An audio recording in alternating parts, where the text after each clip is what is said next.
संदर्भ ਦੇ ਵਿੱਚ ਕੀ ਸਰਕਾਰ ਸੋਚ ਰਹੀ ਹੈ ਜਾਂ ਕੰਮ ਕਰਨਾ ਸਰਕਾਰ ਨੇ ਸ਼ੁਰੂ ਕਰ ਦਿੱਤਾ। ਜਿਹੜੀ ਸੈਂਟਰ ਦੀ ਸਰਕਾਰ ਹੈ ਉਹਨੇ ਪੰਜਾਬ ਨੂੰ ਰਾਹਤ ਤਾਂ ਕੀ ਦੇਣੀ ਸੀ, ਪਰ ਉਹਨਾਂ ਦੇ ਸਕੰਜੇ ਕੱਸਣੇ ਸ਼ੁਰੂ ਕਰ ਦਿੱਤੇ। ਬੇਸ਼ੱਕ ਕਰਜ਼ਾ ਬਹੁਤ ਵੱਡਾ ਹੈ, ਪਰ ਕਿਤੇ ਨਾ ਕਿਤੇ ਕੇਂਦਰ ਵੀ ਬਾਂਹ ਮਰੋੜ ਰਿਹਾ ਹੈ ਸਰਕਾਰ ਦੀ।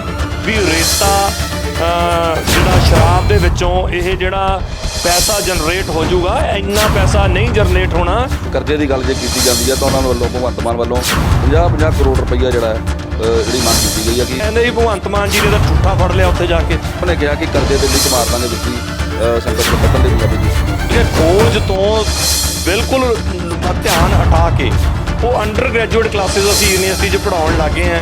ਉਹ ਅੰਡਰ ਗ੍ਰੈਜੂਏਟ ਕਲਾਸਿਸ ਨਾਲ ਇਹ ਸਕੂਲ ਬਣਾ ਕੇ ਰੱਖਤੀ ਯੂਨੀਵਰਸਿਟੀ ਤਾਂ। ਸਤਿ ਸ਼੍ਰੀ ਅਕਾਲ ਜੀ, ਤੁਸੀਂ ਵੇਖ ਰਹੇ ਹੋ ਮਲਸਾ ਟੀਵੀ। ਮੈਂ ਹਾਂ ਕਵਰ ਸਿੰਘ ਬੇਦੀ। ਪੰਜਾਬ ਦੇ ਵਿੱਚ ਨਵੀਂ ਆਮ ਆਦਮੀ ਪਾਰਟੀ ਦੀ ਸਰਕਾਰ ਬਣੀ ਹੋਈ ਹੈ ਤੇ ਲੋਕਾਂ ਦੇ ਸਵਾਲ ਨੇ ਕਿ ਹੁਣ ਸਰਕਾਰ ਕਰਨਾ ਕੀ ਚਾਹੁੰਦੀ ਹੈ। ਦਰਅਸਲ ਸਭ ਤੋਂ ਪਹਿਲੀ ਗੱਲ ਇਹ ਹੈ ਕਿ ਸਰਕਾਰ ਦੇ ਕੋਲੇ ਬਹੁਤ ਵੱਡੀਆਂ ਚੁਣੌਤੀਆਂ ਨੇ ਉਹਦੇ ਸਾਹਮਣੇ ਤੇ ਵੱਡੇ ਸੰਕਟ ਨੇ। ਪੰਜਾਬ ਦਾ ਵਿੱਤੀ ਸੰਕਟ ਕਿਸ ਤਰ੍ਹਾਂ ਦਾ ਹੈ, ਇਹਨਾਂ तमाम ਗੱਲਾਂ ਲਈ ਸਾਡੇ ਨਾਲ ਡਾਕਟਰ ਪੁਸ਼ਪਿੰਦਰ ਸਿੰਘ ਗਿੱਲ ਨੇ, ਜੋ ਪੰਜਾਬੀ ਯੂਨੀਵਰਸਿਟੀ ਦੇ ਸੀਨੀਅਰ ਪ੍ਰੋਫੈਸਰ ਨੇ, ਕਿ ਸਰਕਾਰ ਇਸ ਵਿੱਤੀ ਸੰਕਟ ਦਾ ਕਿਸ ਤਰ੍ਹਾਂ ਸਾਹਮਣਾ ਕਰੇਗੀ। ਡਾਕਟਰ ਪੁਸ਼ਪਿੰਦਰ ਸਿੰਘ ਗਿੱਲ ਜੀ, ਤੁਹਾਡਾ ਮਲਸਾ ਟੀਵੀ ਤੇ ਸਵਾਗਤ ਹੈ ਜੀ। ਸਤਿ ਸ਼੍ਰੀ ਅਕਾਲ, ਥੈਂਕ ਯੂ ਜੀ, ਸ਼ੁਕਰੀਆ।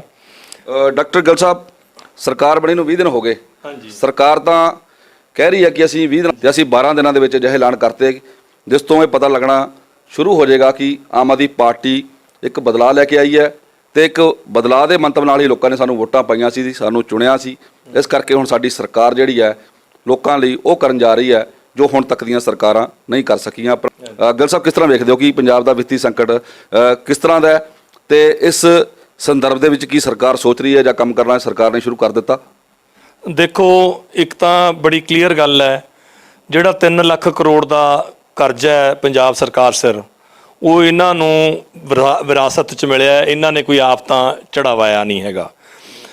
ਜਦੋਂ ਇਹਨਾਂ ਨੂੰ ਪਿੱਛੋਂ ਮਿਲਿਆ, ਕੋਈ ਜੇ ਆਪਾਂ ਇਹ ਗੱਲ ਕਹੀਏ ਵੀ ਚੁਟਕੀ ਮਾਰ ਕੇ ਇਹ ਕਰਜ਼ਾ ਉਤਰ ਜਾਊਗਾ ਜਾਂ ਇੱਕ ਅੱਧੇ ਦਿਨ 'ਚ ਹੀ ਇਹਦਾ ਕੋਈ ਹੱਲ ਹੋ ਜਾਊਗਾ, ਉਹ ਸੰਭਵ ਨਹੀਂ ਹੈ।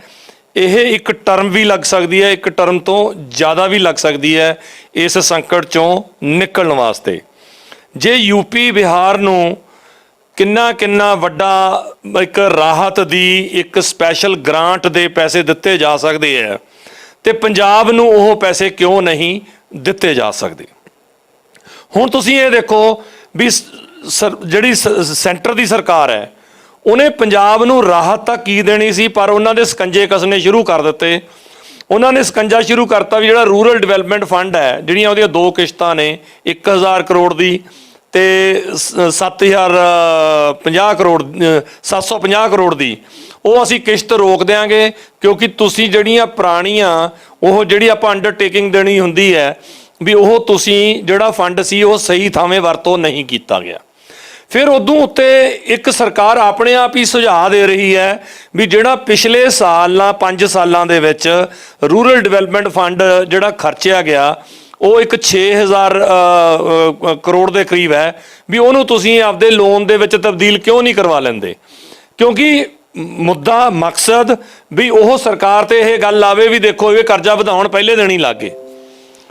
ਉਹ ਜਦੋਂ ਫਿਰ ਉਹਨਾਂ ਨੇ CCI ਜਿਹੜੀ ਕੈਸ਼ ਕ੍ਰੈਡਿਟ ਲਿਮਿਟ ਦੀ ਗੱਲ ਹੈਗੀ, ਉਹ ਕਹਿੰਦੇ ਜੀ ਅਸੀਂ ਉਹ 'ਚੋਂ ਉਹ ਪੈਸਾ ਰੋਕ ਲਾਂਗੇ ਜਾਂ ਇੱਦਾਂ ਕਰ ਦਿਆਂਗੇ। ਕਹਿਣ ਤੋਂ ਮੇਰਾ ਭਾਵ ਸਕੰਜੇ ਤੇ ਸਕੰਜਾ ਕੱਸਣ ਦੀ ਕੋਸ਼ਿਸ਼ ਕੀਤੀ ਜਾ ਰਹੀ ਹੈ। ਹੁਣ ਦੂਜੇ ਪਾਸੇ ਜੁਡੀਸ਼ਰੀ ਨੇ ਪੁੱਛ ਲਿਆ ਵੀ ਜਿੰਨੇ ਤੁਸੀਂ ਭਾਈ ਆਹ ਡਰੱਗਸ ਵਾਲੇ ਕੇਸ ਸੀਗੇ ਉਹ ਕਿੰਨੇ ਫੜ ਲਏ। ਸਿਰਫ 13% ਲੋਕ ਨੇ ਜਿਹੜੇ ਫੜੇ ਗਏ ਨੇ, ਬਾਕੀ ਤਾਂ ਸਾਰੇ ਭਗੌੜੇ ਨੇ। ਠੀਕ ਹੈ, ਜਦੋਂ ਆਪਾਂ ਪੁਲਿਸ ਕੀ ਕਰ ਰਹੀ ਹੈ, ਉਹ ਤੁਸੀਂ ਅਜੇ ਤਾਂ ਸਹੁੰ ਚੁੱਕੀ ਨੂੰ 13 ਦਿਨ ਹੋਏ ਨੇ। 13 ਦਿਨਾਂ ਦੇ ਵਿੱਚ ਜਿਹੜੇ ਕੋਈ ਇੱਕਾ ਦੁੱਕਾ ਛੋਟੇ ਫੈਸਲੇ ਨੇ, ਇੱਕ ਸਿਸਟਮ ਦੇ ਨਾਲ ਚੱਲਦਾ ਹੁੰਦਾ।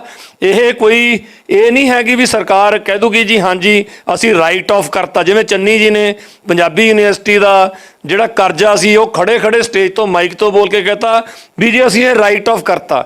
ਐਂ ਰਾਈਟ ਆਫ ਨਹੀਂ ਹੁੰਦੇ ਇਹ ਕਰਜ਼ੇ। ਇਹ ਇੱਕ ਉਹਦੀ ਪ੍ਰਕਿਰਿਆ, ਇੱਕ ਸਿਸਟਮ ਹੈ। ਮਤਲਬ ਕਿ ਹਰਪਾਲ ਚੀਮਾ ਨੇ, ਫਾਈਨੈਂਸ ਮਿਨਿਸਟਰ ਨੇ, ਮੀਡੀਆ ਨੂੰ ਬੜਾ ਸੋਹਣਾ ਜਵਾਬ ਦਿੱਤਾ ਵੀ ਜੇ ਤੁਸੀਂ ਕਹੋ ਵੀ ਪੰਜਾਬੀ ਯੂਨੀਵਰਸਿਟੀ ਨੂੰ ਅਸੀਂ ਇਸ ਕਰਜ਼ੇ 'ਚੋਂ ਕੱਢ ਦਿਆਂਗੇ, ਬਜਟ ਬਣੂਗਾ, ਬਜਟ ਦੇ ਵਿੱਚ ਉਹਦੀ ਵਿਵਸਥਾ ਹੋਊਗੀ ਜੋ ਸਿਸਟਮ ਹੋਊਗਾ ਉਸ ਸਿਸਟਮ ਦੇ ਹਿਸਾਬ ਨਾਲ ਚੱਲਾਂਗੇ। ਇਹ ਚਰਨਜੀਤ ਚੰਨੀ ਵਾਂਗੂ ਨਹੀਂ ਵੀ ਤੁਰੇ ਜਾਂਦੇ ਅਨਾਉਂਸਮੈਂਟਾਂ ਕਰ ਦੋ ਤੇ ਕਰਨਾ ਕੁਝ ਵੀ ਨਹੀਂ ਹੈਗਾ। ਦੂਜੇ ਪਾਸੇ ਕੇਂਦਰ ਬਾਂਹ ਮਰੋੜ ਰਿਹਾ ਹੈ, ਦੂਜੇ ਪਾਸੇ ਇਹਨਾਂ ਦੇ ਵਿਧਾਇਕ ਹੀ ਜਿਹੜੇ ਕਹਿ ਰਹੇ ਨੇ ਕਿ ਅਸੀਂ ਸ਼ਰਾਬ ਤੋਂ ਜਿਹੜੀ ਇਨਕਮ ਹੋਣੀ ਹੈ ਅਸੀਂ ਉੱਥੋਂ ਪੈਸਾ ਕੱਢਾਂਗੇ, ਕਿਉਂਕਿ ਹੁਣ ਤੱਕ ਸ਼ਰਾਬ ਮਾਫੀਆ ਬੜਾ ਕਰਦਾ ਰਿਹਾ ਹੈ। ਮਾਈਨਿੰਗ ਚੋਂ ਪੈਸਾ ਕੱਢਾਂਗੇ, ਮਾਈਨਿੰਗ ਬਹੁਤ ਵੱਡਾ ਸੀ ਪੰਜਾਬ ਦੇ ਵਿੱਚ, ਕੇਵਲ ਮਾਫੀਆ ਦੀ ਗੱਲ ਕੀਤੀ ਜਾਂਦੀ ਸੀ, ਨਸ਼ਾ ਮਾਫੀਆ ਜਿਹੜਾ ਸੀ ਕਿਤੇ ਨਾ ਕਿਤੇ ਬਹੁਤ ਵੱਡੇ ਮਤਲਬ ਪੈਰ ਪਸਾਰ ਚੁੱਕਾ ਹੈ ਪੰਜਾਬ ਦੇ ਵਿੱਚ।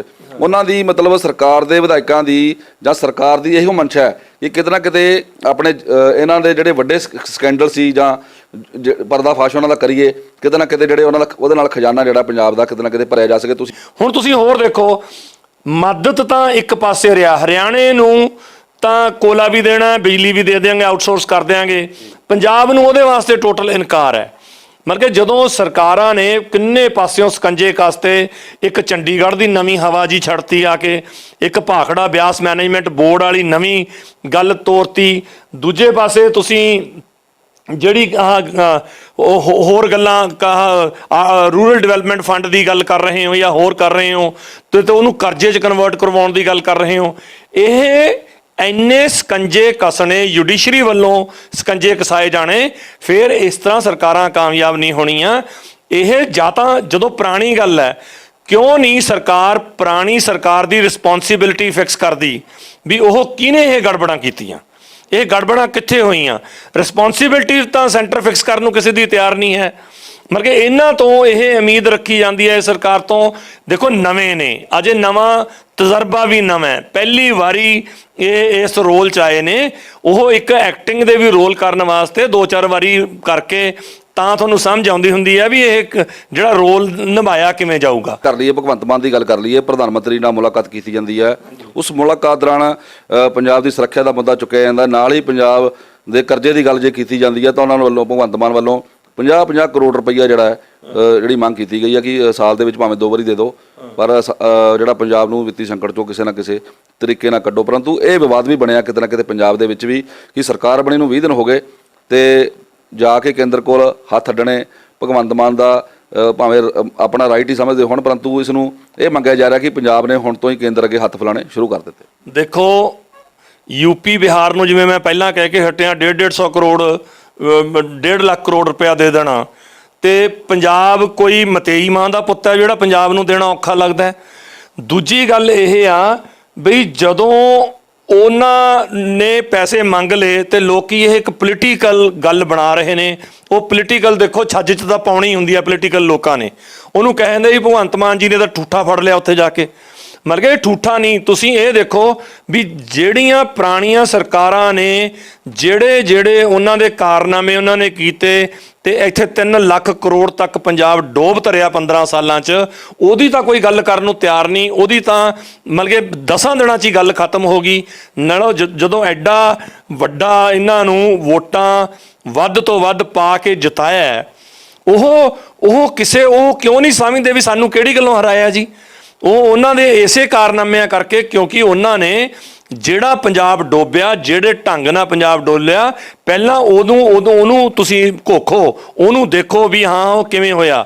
ਠੀਕ ਤਾਂ ਹੌਲੀ ਹੌਲੀ ਸਟੈਪ ਬਾਈ ਸਟੈਪ ਇਹ ਹੋ ਹੀ ਜਾਣਾ ਜੇ ਅਸੀਂ ਇਮਾਨਦਾਰੀ ਨਾਲ ਮਿਹਨਤ ਨਾਲ ਇਹਨੂੰ ਠੀਕ ਕਰਨ ਦੀ ਕੋਸ਼ਿਸ਼ ਕਰਾਂਗੇ। ਕੇਂਦਰ ਜਿਹੜਾ ਇਸ ਤਰ੍ਹਾਂ ਦਾ ਪੱਖਪਾਤ ਕਰਦਾ ਹੈ ਕਿ ਪੰਜਾਬ ਦੇ ਵਿੱਚ ਉਹਨਾਂ ਨੂੰ ਹੁੰਗਾਰਾ ਨਹੀਂ ਮਿਲਿਆ, ਉਹ ਰਵੱਈਆ ਹੈ ਕਿ ਜਾਂ ਸ਼ੁਰੂ ਤੋਂ ਹੀ ਕੇਂਦਰ ਦਾ ਜਿਹੜਾ ਵੱਡਾ ਜਿਹੜਾ ਪੰਜਾਬ ਦੇ ਨਾਲ ਰਿਹਾ ਹੈ, ਪੱਖਪਾਤ ਰਿਹਾ ਹੈ, ਕਿ ਇਹ ਰੁਝਾਨ ਪਿਛਲੇ ਲੰਮੇ ਸਮੇਂ ਤੋਂ ਹੀ ਚੱਲਦਾ ਆ ਰਿਹਾ। ਦੇਖੋ ਪਹਿਲਾਂ ਤਾਂ ਲੋਕੀ ਚੋਰੀ ਛਿੱਪੇ ਜੇ ਕਹਿੰਦੇ ਸੀ ਵੀ ਜਿਹੜੀ ਪੁਰਾਣੀ ਸਰਕਾਰ ਸੀ ਉਹ ਬੀਜੇਪੀ ਦੀ ਸਰਕਾਰ ਹੀ ਸੀ ਪੰਜਾਬ 'ਚ, ਪਰ ਹੁਣ ਤਾਂ ਉਹ ਖੁੱਲੀ ਕਿਤਾਬ ਵਾਂਗੂ ਸਭ ਦੇ ਸਾਹਮਣੇ ਆ ਗਿਆ ਵੀ ਜਿਹੜੀ ਪੁਰਾਣੀ ਸਰਕਾਰ ਸੀ, ਜਿਸ ਢੰਗ ਦੇ ਉਹ ਫੈਸਲੇ ਕਰਦੇ ਸੀ, ਜਿਸ ਤਰ੍ਹਾਂ ਦੀ ਉਹ ਗੱਲ ਕਰਦੇ ਸੀ, ਜਿਹਦੇ ਇਸ਼ਾਰਿਆਂ ਤੇ ਉਹ ਸਰਕਾਰ ਚੱਲਦੀ ਸੀ, ਜਿਸ ਤਰ੍ਹਾਂ ਦੀਆਂ ਪੰਜਾਬ ਦੇ ਵਿੱਚ ਅਪੁਆਇੰਟਮੈਂਟਸ ਹੋਈਆਂ, ਜਿਸ ਤਰ੍ਹਾਂ ਦੇ ਬੰਦੇ ਅਲੱਗ-ਅਲੱਗ ਅਦਾਰਿਆਂ ਦੇ ਵਿੱਚ ਲਾਏ ਗਏ, ਉਹ ਪਿਓਰਲੀ ਇੱਕ ਜਿਹੜਾ ਸੀਗਾ ਸੈਂਟਰ ਦੇ ਇਸ਼ਾਰਿਆਂ ਤੇ ਲੱਗੇ। ਪੰਜਾਬ ਦਾ ਤਾਂ ਕੁਝ ਉਹਦੇ ਵਿੱਚ ਚੱਲਿਆ ਵੀ ਨਹੀਂ ਹੈ।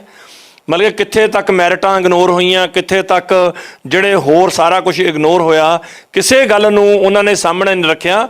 ਉਹ ਤਾਂ ਜਿਹੜੇ ਬੰਦੇ ਨੇ ਉਹ ਤਾਂ ਜੋ ਪੁਰਾਣੀ ਸਰਕਾਰ ਦੇ ਲਾਏ ਹੋਏ ਨੇ ਉਹ ਤਾਂ ਪਿਓਰਲੀ ਮੁੱਦਾ ਹੀ ਉਹ ਚਲਾ ਰਹੇ ਨੇ, ਮੁੱਦਾ ਹੀ ਉਹ ਉਠਾ ਰਹੇ ਨੇ ਜਿਹੜਾ ਕਿ RSS ਦੇ ਮੁੱਦੇ ਨੇ। ਪਰ ਇਹ ਸਰਕਾਰ ਦੀ ਸੋਚ ਅਲੱਗ ਹੈ। ਇਹ ਸਰਕਾਰ ਬਿਲਕੁਲ ਅਲੱਗ ਢੰਗ ਨਾਲ ਉਸ ਪਾਸੇ ਨੂੰ ਦੇਖ ਰਹੀ ਹੈ।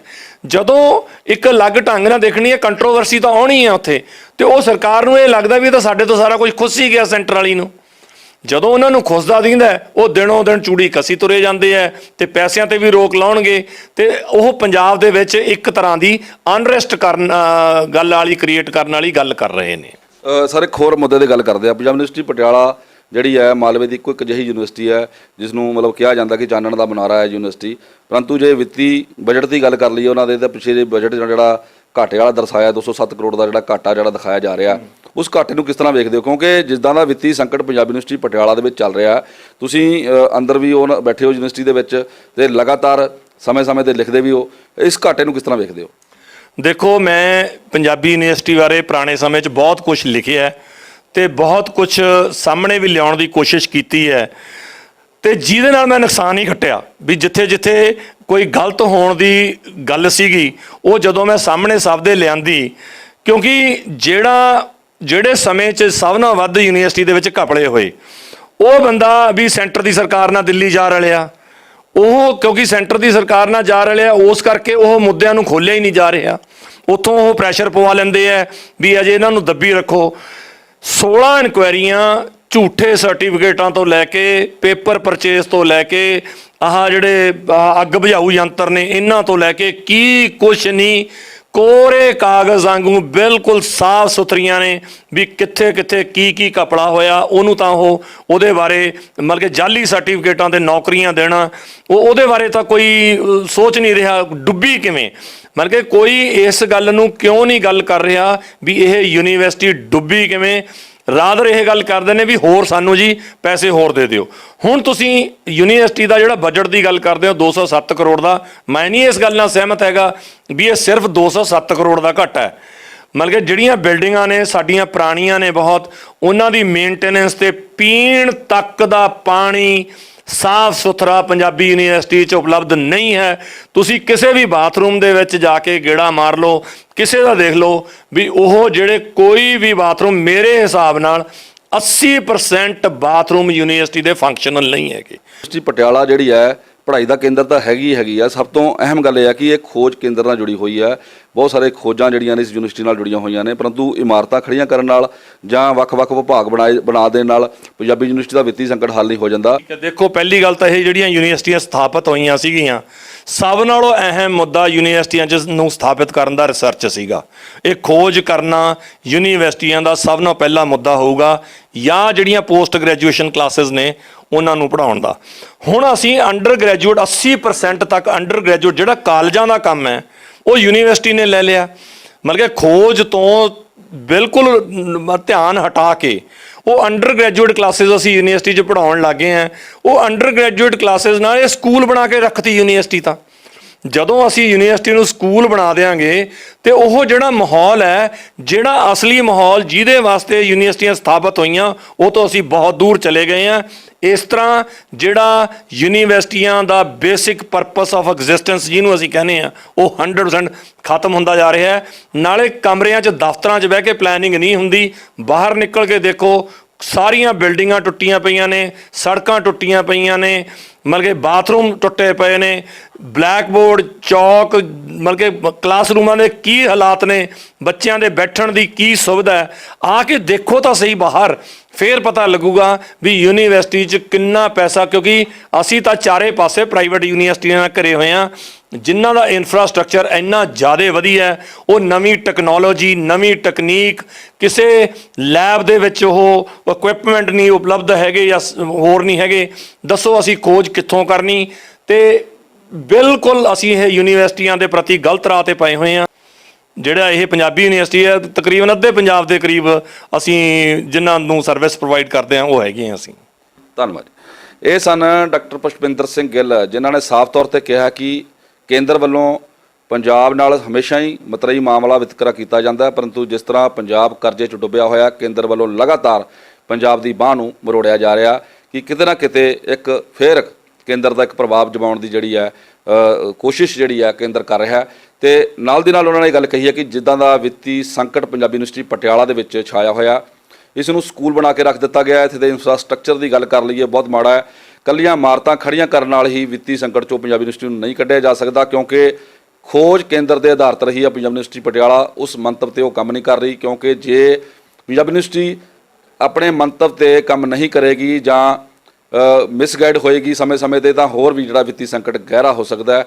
ਉਹਨਾਂ ਨੇ ਸਰਕਾਰ ਕੋਲੋਂ ਇਹ ਆਸ ਰੱਖੀ ਹੈ ਕਿ ਜੇ ਭਗਵੰਤ ਮਾਨ ਨੇ ਗੱਲ ਕਹੀ ਹੈ ਕਿ ਵਿੱਦਿਆ ਨੂੰ ਕਰਜ਼ਾ ਮੁਕਤ ਕੀਤਾ ਜਾਏਗਾ, ਪੰਜਾਬੀ ਯੂਨੀਵਰਸਿਟੀ ਨੂੰ ਕਰਜ਼ਾ ਮੁਕਤ ਕੀਤਾ ਜਾਏਗਾ, ਤਾਂ ਇਹ ਸਮਾਂ ਹੀ ਦੱਸੇਗਾ। ਕਿਉਂਕਿ ਇਹ ਜਿਹੜਾ ਵਿੱਤੀ ਸੰਕਟ ਹੈ ਇਕੱਲਾ ਪੰਜਾਬੀ ਯੂਨੀਵਰਸਿਟੀ ਦਾ ਨਹੀਂ ਹੈ, ਪੂਰੇ ਪੰਜਾਬ ਦਾ ਹੈ ਤੇ ਸਰਕਾਰ ਅੱਗੇ ਵੱਡੀ ਚੁਣੌਤੀ ਹੈ ਤੇ ਸਰਕਾਰ ਇਸ ਚੁਣੌਤੀ 'ਚੋਂ ਕਿਸ ਤਰ੍ਹਾਂ ਨਿਕਲਦੀ ਹੈ। ਕੈਮਰਾਮੈਨ ਅਮਰੀਕਿੰਦਰ ਸਿੰਘ ਦੇ ਨਾਲ ਕਵਰ ਸਿੰਘ ਬੇਦੀ, ਮਾਸਾ ਟੀਵੀ, ਪਟਿਆਲਾ।